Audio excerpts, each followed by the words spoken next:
Lab 1-4 walks you through the Python code for solving our programming problem. We are going to start by opening Python and looking at some basic input, calculations, and outputs. All steps of this lab you'll have to complete, but it shows you how to do a raw input for strings, an input for numeric values, and how to display values to the screen. It'll also walk you through in step 9 how to fix a syntax error, which you'll become familiar with over time, and then walks you through all of the steps to complete it. What we're going to do to address this lab is to open up Python and start by saving our code. When we save in Python, we want to save as and include the .py extension. So save yours to the appropriate location.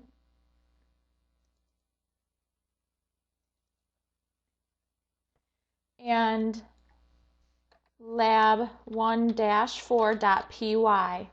py will allow for it to be recognized as a Python program. So in Python, to document our program, we start by adding anything that we want to be commented out will have a pound sign. So you can put your name and what the lab is. And then we're going to start by doing some basic input statements. So we have 4 inputs that we're taking in. When we're taking in a string, we do the name of the variable, such as student name, and we set it equal to a function called raw_input. No capitalization. And then we open up parentheses, do quotation marks, and then ask for our user prompt, such as enter student name, and then close the parentheses. What that will do is it'll cause the program to ask the user to enter in their name and then store it into the variable student name. You'll also do that same thing for degree name, and then when you get to input,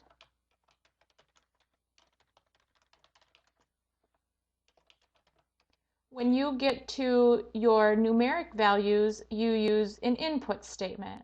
Raw input is for strings. Put a little comment in there.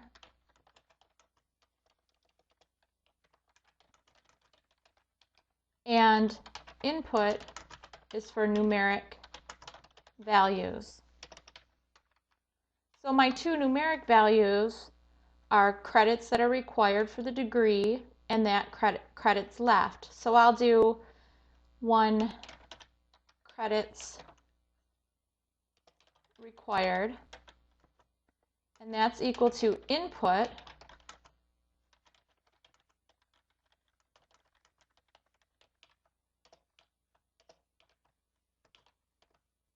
and it works the same way, except we use just input because it's a numeric value. Now, the next line you'll code is for credits taken, which is similar to this line here. Once you're finished with your code, you can go to Run and Run Module. You must save it first. And what this will do is it'll pull up your shell window and go through the process. So here we can enter in Bill Jones, computer programming, and how many credits are required. And that's the end of the program so far, because that's all we've coded. So we'll close this window. You'll put your additional input statement, and then you'll go down and do your calculation.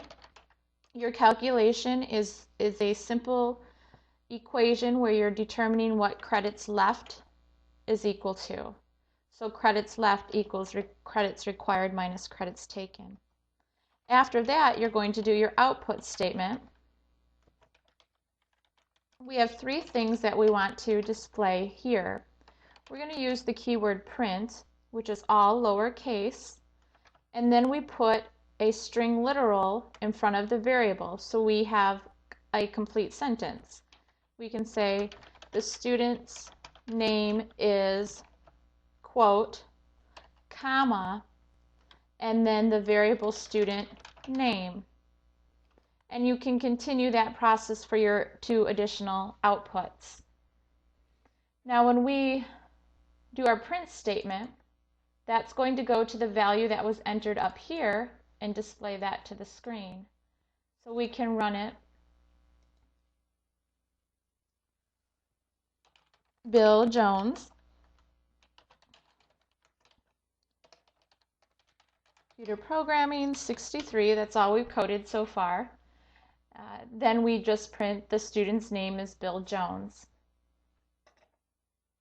So go ahead and finish your code by doing your last input statement, your calculation, and your 2 additional output statements after that print. When you're finished with that, go through the rest of the steps in the lab and then paste your final code in step 18.